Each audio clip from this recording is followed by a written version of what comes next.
Bien, hermanos, vamos a entrar en esta parte de la meditación de hoy, cuyo título ya lo mencionó el hermano. ¿Usted conoce una familia santa? Aquí en esta tierra, ¿no? ¿Conoce una familia santa? Yo conozco muchas. Yo creo que todas las familias cristianas deben ser santas, ¿verdad? Cuando los apóstoles escribían sus cartas, ellos saludaban a las iglesias y en su saludo ellos decían: les envío esta carta a ustedes los santos y fieles, los llamados por Dios. En este tiempo de recordación sobre el nacimiento de nuestro Salvador, es típico ver escenas de José, María y el niño. Se ven representaciones de esta familia, que la llaman también la familia sagrada. Yo estuve investigando a ver si hay alguna diferencia entre sagrado y santo, y creo que no hay mucha, ¿no? O no hay ninguna. Entonces, decimos que fue una familia santa como muchas, pero especialmente porque fue escogida por Dios para sus planes de redención. Aunque María y José eran personas necesitados de la gracia de Dios como nosotros también, eran herederos de Adán. El asunto es que, ¿qué podemos nosotros aprender? Fíjese que leemos a veces el Evangelio. Sí, el relato del nacimiento de Jesús, muy bien, y el pesebre y todos estos asuntos, pero quizá no nos detenemos en otros detalles que son importantes. ¿Qué podemos aprender de esta familia? Una familia piadosa, es decir, temerosa de Dios. Yo siempre aprovecho este 24-25 para referirme a estos aspectos que son muy importantes. Cuando era una familia piadosa, y esa piedad se caracterizaba por algunas cosas que uno ve aquí en los relatos evangélicos. Primero, se caracterizaba por su sometimiento a la voluntad de Dios. María no era analfabeta. Tal vez era pobre, pero era una mujer judía, conocía las Escrituras y se sometía al Señor. Vamos a mirar entonces algunos pasajes. Lucas 1:38 es el primero. Lucas 1:38. Es el pasaje aquel cuando el ángel Gabriel anuncia su embarazo y le dice que ella es favorecida y que Dios hará un milagro en su vida y que el hijo que tendrá será el Salvador. Y al final, en el versículo 38 de Lucas 1 dice: entonces María dijo: he aquí la sierva del Señor. Y lo que está diciendo también, porque la palabra siervo también se usaba para los esclavos. Es como si dijera también: he aquí la esclava del Señor. Hágase conmigo conforme a tu palabra. Hágase conmigo conforme a tu palabra. Eso es lo que le tenemos que decir al Señor, y le estamos diciendo es que nos sometemos a su voluntad, a lo que Él quiera. Otro aspecto es que ella aceptó el nombre para su hijo. Ahora miremos Mateo 1:21. Mateo 1:21. Dice allí que ella dará a luz un hijo y llamará su nombre Jesús, porque él salvará a su pueblo de sus pecados. Resulta que entre el pueblo hebreo los nombres eran muy importantes. Los nombres a veces describían a la persona, describían mucho de su personalidad. Y cuando se le pone a Jesús ese nombre, pues se está diciendo, ya muchos se está diciendo que Él es Salvador, el Salvador, algo de su misión. Ahora, después que nace el Señor, José y María siguen las instrucciones de una manera obediente. Regresando a Lucas 2:21, ¿qué seguimos leyendo allí? Lucas 2:21. Dice, cumplió los 8 días para circuncidar al niño. Le pusieron por nombre Jesús, el cual le había sido puesto por el ángel antes que fuese concebido. Entonces, José y María acuden al templo en obediencia a la ley, a los 8 días de nacido. ¿Y qué decía la ley? Sigamos leyendo ahí el versículo 22. Y cuando se cumplieron los días de la purificación de ellos, conforme a la ley de Moisés, le trajeron a Jerusalén para presentarle al Señor. Como está escrito en la ley del Señor, todo varón que abriere la matriz será llamado santo al Señor. Entonces, ¿qué exigía la ley? Que toda mujer que tuviese un parto y el hijo fuera varón, debía observar una purificación especial. Por ejemplo, en Levítico 12, vamos a mirar Levítico 12. Levítico es uno de los libros de la ley, de la ceremonia, de las normas. Levítico 12, en el versículo 1, está lo que hemos leído. Y aquí está José y María obedeciendo esto que había sido establecido en el Antiguo Testamento. Y ahí hay un subtítulo que dice la purificación de la mujer después del parto. Habló Jehová a Moisés diciendo, en el capítulo 12, habla a los hijos de Israel y diles, la mujer cuando conciba y dé a luz varón, será inmunda 7 días. Conforme a los días de su menstruación será inmunda, porque anteriormente había mucha purificación sobre ese tema de la sangre. Y al 8º día se circuncidará al niño, mas ella permanecerá 33 días purificándose de su sangre. Ninguna cosa santa tocará ni vendrá al santuario hasta cuando sea cumplido los días de su purificación. Hasta ahí. Esto lo conocían muy bien José y María. Por eso asisten al templo a cumplir con esto. Y me imagino que después siguieron con ese rito de purificación. Pero en todo eso lo que uno ve es unos padres sometidos al Señor y a su precepto. Y también eso indica que para los judíos todo hijo varón pertenecía al Señor, y mujer también, pero especialmente varón era entregado al Señor, era consagrado al Señor. Y con eso se reconocía que todo es del Señor, nada es nuestro. Todo es del Señor porque de Él es la vida. Y Él es el que nos da nuestros hijos y nos permite esa bendición grande. Otra característica que uno ve, particularmente en el caso de María, es su prudencia. Su prudencia.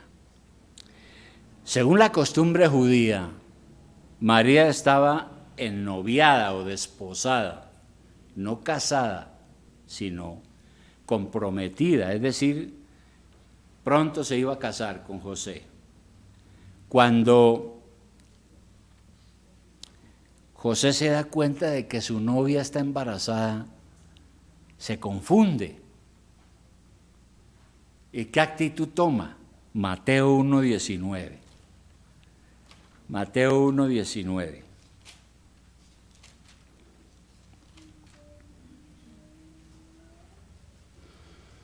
Mateo 1:19. Leemos allí lo siguiente. Leamos desde el 18. El nacimiento de Jesucristo fue así.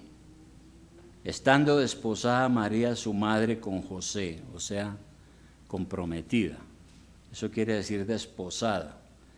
Antes que se juntasen, es decir, antes que se unieran de manera íntima como esposos, antes de que tuvieran relaciones sexuales y todo lo demás, se halló que había concebido el Espíritu Santo. José, su marido, como era justo y no quería infamarla, quiso dejarla secretamente, ¿verdad? Entonces, ¿qué actitud toma José? Dice aquí que él no hizo un escándalo. Mateo dice que como él era justo, no quería infamarla. ¿Qué quiere decir infamar? Es lo mismo que difamar. Infamar o difamar es acusar a otra persona buscando dañar su honor, su dignidad o su reputación, y muchas veces sin pruebas. Eso es difamar. Así que José no quiso hacer eso, exponer a María a la vergüenza y al escarnio público, porque para las mujeres eso era algo grave en ese momento. El hecho de que una mujer quedara embarazada antes de casarse o de consumar el matrimonio, eso significaba la deshonra y muchas veces la muerte.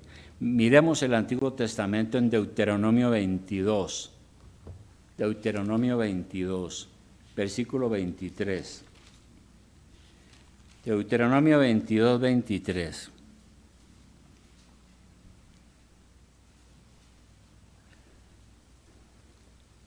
Allí hay algo, por ejemplo, son leyes sobre la castidad que se habían dado en ese entonces. Si hubiere una muchacha virgen desposada con alguno, o sea, comprometida, y alguno la hallara en la ciudad y se acostare con ella, es decir, la viola, entonces o con el consentimiento de ella, entonces los sacaréis a ambos a la puerta de la ciudad y los apedrearéis y morirán. La joven porque no dio voces en la ciudad, porque no gritó, pidió auxilio, contó su problema. Y el hombre porque humilló a la mujer de su prójimo. Así quitarás el mal de en medio de ti. Recordemos que las leyes eran terribles. Era ojo por ojo y diente por diente, ¿no? En aquel entonces. Era algo terrible. Entonces, para los judíos eso era algo muy serio. José era un hombre de principios. De todo corazón quería hacer la voluntad de Dios. Sabía que de pronto lo que su novia había hecho era grave. Había violado el voto. Y según la costumbre de aquella época, pues a José no le quedaron sino dos caminos. Uno, lo que se hace hoy también, ¿no? Entablar una demanda judicial contra María. Y el otro, entregarle una carta de divorcio, que también estaba aprobada en la ley. Pero la carta de divorcio generalmente se hacía para despedir en silencio a la esposa o lo que fuere, para no enredarla en un problema judicial. Entonces él toma esa decisión y lo hace prudentemente. Por eso aquí el versículo dice que él quiso dejarla secretamente, ¿no? Secretamente. Probablemente de esa manera le dio la carta de divorcio. Deuteronomio 24:1, vamos a mirar eso, porque todo eso estaba regulado en la ley antigua. Y ellos lo que están es tratando de cumplir la ley y agradar al Señor. Entonces, Deuteronomio 24:1 dice: cuando alguno tomare mujer y se casare con ella, si no le agradare por haber hallado en ella alguna cosa indecente, probablemente que no era virgen o quién sabe qué otra cosa, ¿no? Le escribirá carta de divorcio y se la entregará en su mano y la despedirá de su casa. y salida de su casa podrá ir y casarse con otro hombre, era legal. Bueno, entonces eso es lo que hace José, no quería casarse ya con ella, pero tampoco hacerle un daño e inhabilitarla. ¿Qué podemos nosotros aprender de este ejemplo? A veces nosotros no somos prudentes para arreglar nuestros problemas. No somos justos como José, porque aquí dice que él era justo. Y nosotros juzgamos apresuradamente y armamos un escándalo. Y muchas veces cometemos el pecado de dar crédito a todo lo que oímos, sin primero mirar si hay pruebas o no. No pensamos en el bien de la otra persona, sino que tenemos una conducta infame y pecamos contra Dios. Eso es una gran enseñanza. Otro aspecto es que el caso de María, ella era prudente en su hablar. Miremos Lucas 2:19. Lucas 2:19.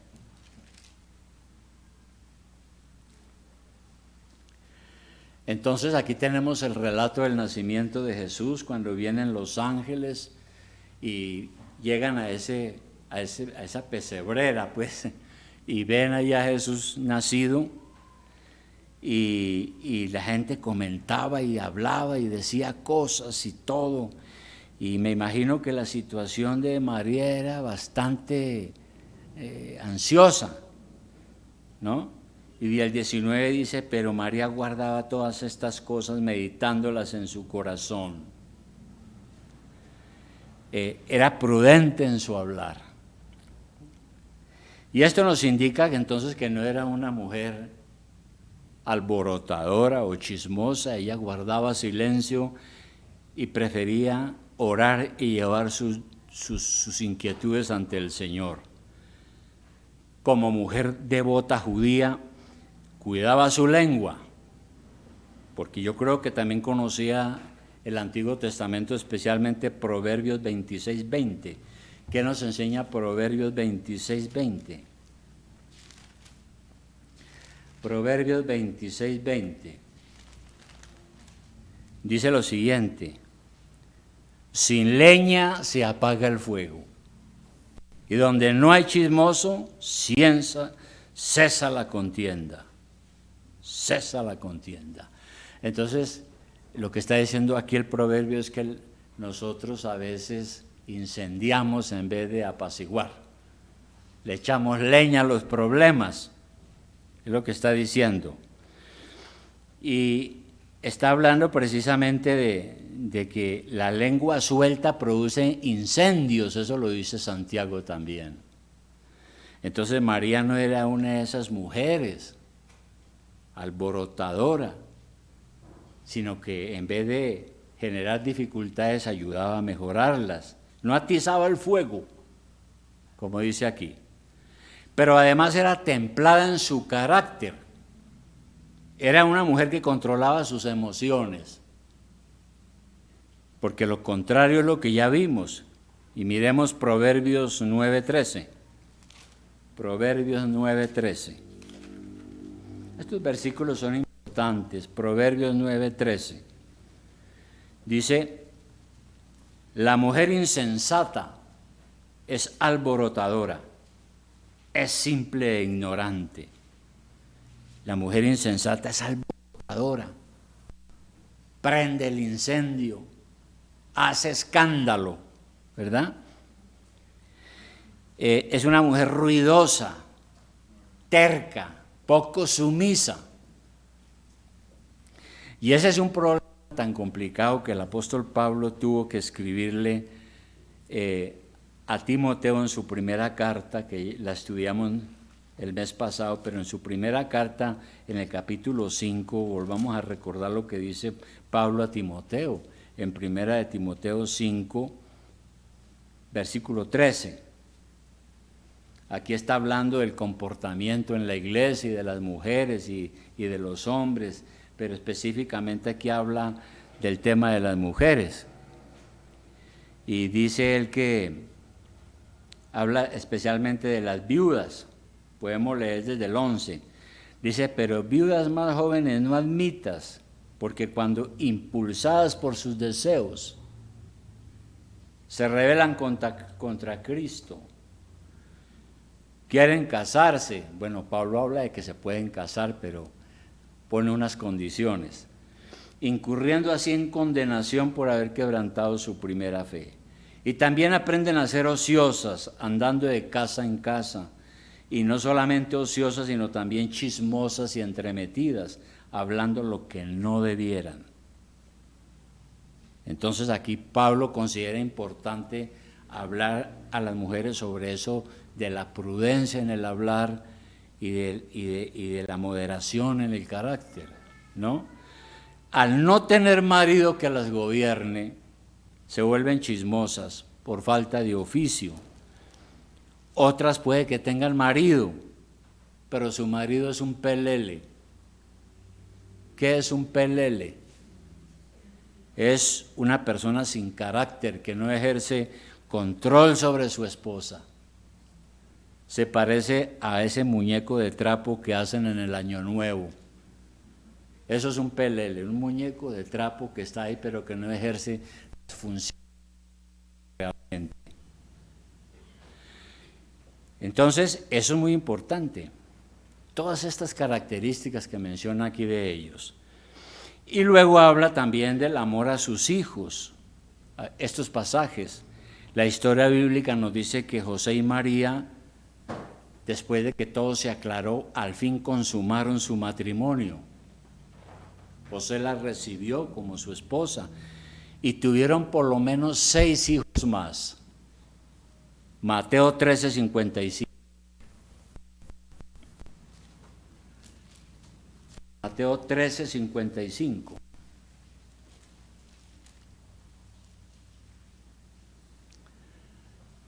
¿Qué hay allí? Vamos a leer desde el 53. Aconteció que cuando terminó Jesús estas parábolas, Mateo 13:53, aconteció que cuando terminó Jesús estas parábolas se fue de allí y venido a su tierra les enseñaba en la sinagoga de ellos, de tal manera que se maravillaban y decían, ¿de dónde tiene esta sabiduría y estos milagros? ¿De dónde? Recordemos que en Nazaret conocían a Jesús desde niño. 55, y dice la gente, ¿no es este el hijo del carpintero? ¿No se llama su madre María y sus hermanos? No era que eran primos y cosas de esas por el estilo, ¿no? Sus hermanos Jacobo, José, Simón y Judas. Ahí tenemos 4. ¿No están todas sus hermanas con nosotros? Por lo menos habían 2 porque es plural. ¿De dónde pues tiene él todas estas cosas? Y se escandalizaban de él, etc. Buen versículo este para demostrar que José y María pues integraron una familia normal. Y ellos proveyeron a sus hijos el calor de un hogar. Jesús tuvo un hogar donde él vio su papá, su mamá. No era un hogar como los de ahora donde solo está la mamá. Es un gran problema que tenemos. Lucas 2:39. Lucas 2:39. Dice lo siguiente. Después de haber cumplido con todo lo prescrito en la ley del Señor, volvieron a Galilea, a su ciudad de Nazaret. Y el niño crecía y se fortalecía y se llenaba de sabiduría y la gracia de Dios era sobre él. Entonces creemos que Jesús tuvo un desarrollo sano, en un hogar estable. Aunque Jesús era el Cristo encarnado, como hombre tuvo un desarrollo normal. Crecía normalmente, se fortalecía, se llenaba de la sabiduría en su relación con Dios y con la gente, y su hogar le facilitaba un desarrollo en su personalidad, en su carácter y todo lo que él como hombre tuvo que desarrollar. Y estos padres proveyeron a sus hijos de una instrucción religiosa. Ahí en Lucas 2, leemos ahora y lo que sigue en el 41. Un incidente interesante. Iban sus padres todos los años a Jerusalén en la fiesta de la Pascua. La Pascua. La Pascua era la celebración de la liberación de Egipto, de la esclavitud. Todos los años en Jerusalén, todo judío se trasladaba a la capital, allá a Jerusalén, a celebrar la Pascua. Y cuando tuvo 12 años, subieron a Jerusalén conforme a la costumbre de la fiesta, una fiesta religiosa. Al regresar ellos, acabada la fiesta, se quedó el niño Jesús en Jerusalén, sin que lo supiesen José y su madre. Vamos a dejar primero hasta ahí. Probablemente Jesús acudió a la sinagoga. La sinagoga era como la escuela pública también hoy. Allá era donde los niños aprendían a leer y a escribir, aprendían el hebreo y aprendían la instrucción religiosa. Estudiaban la ley de Dios. Cada año José y María entonces se reunían para ir en grandes caravanas a Jerusalén. Y eran grandes cantidades de gente por los caminos yendo a la Pascua. Subían a adorar al Señor. María y José llevaban a Jesús a Jerusalén para celebrar esa fiesta, la Pascua, que duraba 7 días, con 12 años. Resulta que hoy como padres nosotros tenemos que dar ejemplo de piedad a nuestros hijos. Vemos a Jesús con unos padres piadosos, honrados, devotos, con más hermanos y hermanas, probablemente ayudando a sus padres enseñándole, y llega la Pascua y se lo llevan a Jerusalén, ¿no? Deberíamos nosotros lamentarnos a veces por nuestro mal ejemplo, porque muchas veces no hemos sido un verdadero ejemplo para nuestros hijos. Quizá los hemos perjudicado en su salud o en su vida espiritual con nuestro comportamiento mediocre. Les hemos enseñado a nuestros hijos a ser egoístas, rebeldes, hipócritas. Y después nos estamos preguntando por qué será que cuando nuestros hijos crecen son tan rebeldes. ¿Por qué será que no vienen a la iglesia? Y lo que pasa es que ellos ven que nosotros como padres fallamos a este deber y no le damos la importancia de vida, ¿verdad? Entonces cuando los hijos están viendo ojos poco creyentes y poco fieles, pues ahí se van levantando algo parecido, ¿no? Y somos culpables de esa falta de educación. Y este era el caso de Jesús. Pero esto nos indica también que estos padres, José y María, proveyeron los cuidados necesarios. ¿Por qué razón? Porque cuando terminó la fiesta de la Pascua, los 7 días, regresando de la fiesta, José y María echaron de menos a su hijo.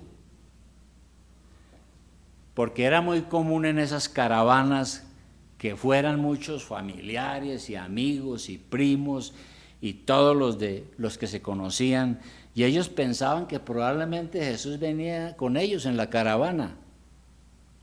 ¿Y qué leemos ahí en el 43 y 48? Sigamos leyendo. Tenía 12 años Jesús, subieron a Jerusalén conforme a la costumbre de la fiesta. Al regresar ellos, acabada la fiesta, se quedó el niño Jesús en Jerusalén sin que lo supiesen José y su madre. Y pensando que estaba entre la compañía, anduvieron camino de un día. ¿Cuánto se anda en un día, no? Bastante lejos. Le buscaban entre los parientes y los conocidos, pero como no le hallaron, volvieron a Jerusalén buscándole. Es decir, otro día. Y aconteció que 3 días después le hallaron en el templo, sentado en medio de los doctores de la ley y oyéndoles y preguntándoles. Y todos los que le oían se maravillaban de su inteligencia y de sus respuestas. Cuando le vieron, se sorprendieron. Y le dijo su madre: hijo, ¿por qué nos has hecho esto? ¿Por qué nos has hecho así? He aquí tu padre y yo te hemos buscado con angustia. ¿Verdad? Entonces me imagino la angustia de José y María buscando a Jerusalén, indagando por todas partes, nada que aparecía, hasta que al fin lo encuentran. Las palabras de María, porque es como si le estuviera diciendo al hijo: ¿usted por qué nos hace esto? ¿Qué le hemos hecho nosotros? Una censura. Entonces, uno ve también esa preocupación, no es como los padres de ahora, no todos, pero sí muchos, que no se preocupan debidamente por sus hijos. Y yo creo que José y María ejercían una disciplina. Ahí en el versículo 50, sigue diciendo, dice ahí algo de que él está cumpliendo los mandamientos de su padre, ellos no entienden de qué está hablando, regresan, y en el 51 se descendió con ellos, y volvió a Nazaret, y estaba sujeto a él, obediente a sus padres, y su madre guardaba todas estas cosas en su corazón, y Jesús crecía en sabiduría y en estatura, y en gracia para con Dios y para con los hombres. Entonces Jesús permaneció obediente a sus padres, dándoles el respeto que ellos merecen. Pues mira, hermano, y yo creo que hay muchas más cosas, tantas cosas que hay aquí, ¿no? Y que uno lee a veces el Evangelio y pasa por encima y no se detiene a pensar en todo eso. ¿Qué necesitamos como padres para educar bien? Primero, orar para que nuestros hijos sirvan a Dios. No simplemente para que sean buenos ingenieros, buenos médicos, buenos industriales, hagan mucha plata, vivan bien. No. Primero, para que sirvan a Dios. Hay más probabilidad que un niño crezca con temor a Dios en un hogar donde se enseñan los valores cristianos, que en un hogar donde no se enseña absolutamente nada de la palabra. Yo me crié en un hogar católico, ¿no? Para allá no le enseñan a uno la Biblia, yo ni conocía qué era eso de la Biblia. No se trata simplemente de llevarlos a la iglesia. Necesitamos trabajar por la salud espiritual de nuestros hijos. Y eso exige estar con ellos, acompañarlos, aconsejarlos, orar por ellos, amarlos, cuidarlos, todo. Debido a los compromisos laborales del padre, la mujer como madre es la que más cerca está de sus hijos, en la mayoría de los casos. Entonces la madre debe ser prudente, con un verdadero carácter cristiano, aunque ahora están imponiendo que se cambien los papeles, ¿no? La mujer trabaja y el hombre es el que hace los trabajos de la mujer, estilo guajiro, dicen, yo no sé, yo no he ido por allá. Hermano, necesitamos amar a nuestros hijos. Ese amor se manifiesta en el ejemplo que demos como matrimonio, como familia, en la manera como cuidamos de ellos, alimentándolos, vistiéndolos, educándolos, apoyándolos, instruyéndolos. Esa es la manera. Hacemos lo que podemos. Ya después de que ellos ya llegan a una etapa donde son independientes, ya no tenemos responsabilidad, ¿verdad? Pero mientras la tengamos que hacerlo. La doctrina romanista, o sea, de Roma, catolicismo, elevó a categoría de santísimos a María y José. Nosotros debemos adorar a Jesús, porque Él es nuestro Salvador, el único que nos puede salvar. A nosotros no nos salva María, ni José, ni nadie. Ninguno de ellos murió en la cruz. Lo que sí podemos es aprender que estas virtudes que ellos tuvieron como familia, debemos tenerlas en cuenta, y tenerlas en cuenta porque somos padres. Alguna vez alguien decía en un tratado, decía, aquí la gente que tanto adora a María hay que preguntar si ellos se comportan que la adoran tanto. Entonces de José se dice que era un varón justo, un hombre de principios, prudente. De María queda también una mujer prudente, temerosa de Dios, ¿verdad? Virtudes que cada familia debe buscar. Todos nosotros tenemos que buscar eso, ¿verdad? Si no lo hemos hecho, pues tal vez ojalá no sea tarde, ¿no? Pero podemos orar al Señor para que nos ayude y nos perdone, porque no es fácil ser padre, en absoluto no es fácil. Una tarea compleja, difícil, pero tenemos el ejemplo de la palabra de Dios y muchas enseñanzas que nos ayudan a cumplir con lo mejor. Y tenemos que orar al Señor para que Él nos ayude entonces a ser ejemplo como probablemente lo fueron José y María, ¿verdad? Eso es lo que nos interesa. Vamos a orar.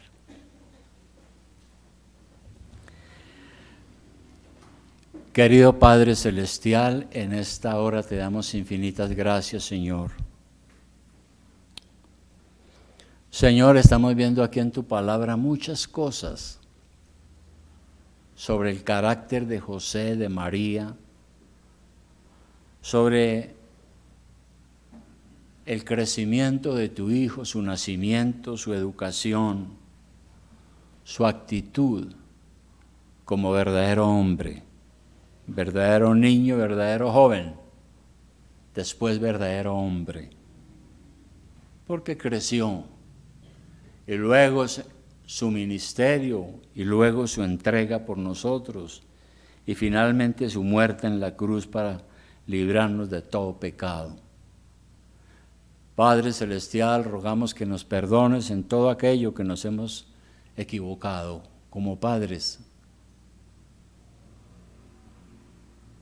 y que nos ayudes, Señor, al menos ahora a ser mejores y a resarcir todo aquello que tal vez hicimos en perjuicio de nuestros hijos o familia. Y Padre, los jóvenes y los matrimonios jóvenes, te rogamos, Señor, que los ilumines para que ellos puedan a tiempo corregir y trabajar por tener una familia con verdaderos valores cristianos. Por eso, Señor, te adoramos y te lo pedimos de todo corazón. En el nombre de Jesús oramos. Amén.